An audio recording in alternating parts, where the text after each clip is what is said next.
name's Rob Armstrong, custodian of Haut Espoir, which means high hopes. This was a pine and blue gum forest almost 25 years ago when we bought the land.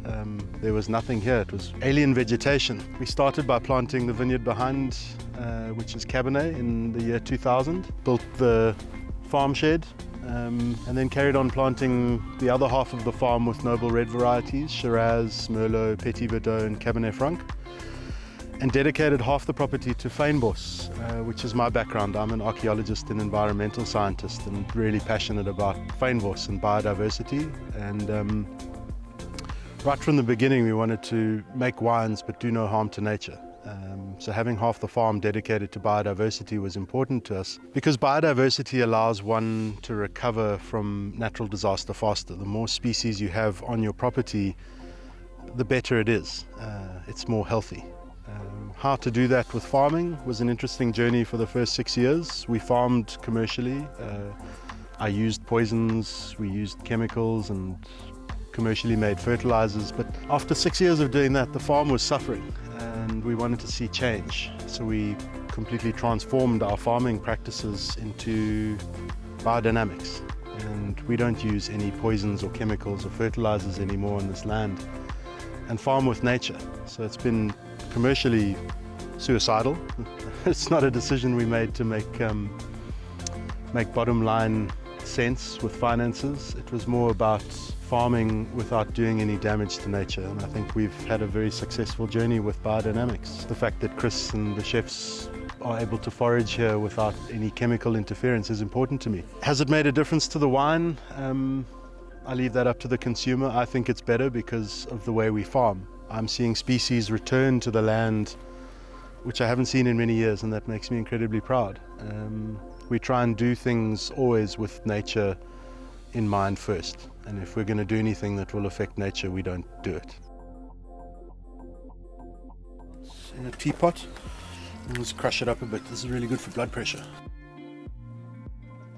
It's one of the carbohydrate portions of the Khoisan diet, so it's an underground bulb, stores all of its lots of water, nutrients in here. So you can see it's like a really healthy environment. It's extremely healthy environment just by what's growing here. And these are plantain, collard greens. We've got some wild peas here, which are yummy. I mean, we make salads from these, pestos. We've got some dandelions, which is incredible. We've forgotten about this. If you go into the health shops, you buy these dandelion and milk thistle tablets for a hangover. It's great for liver regenerating, and it's a great hangover cure. If you're used to bitter, most people are not used to bitter anymore because we're used to sugar, but bitter is healthy. Yeah, lots of edibles. We have clover, white clover. See, we can already make a salad. Super nice.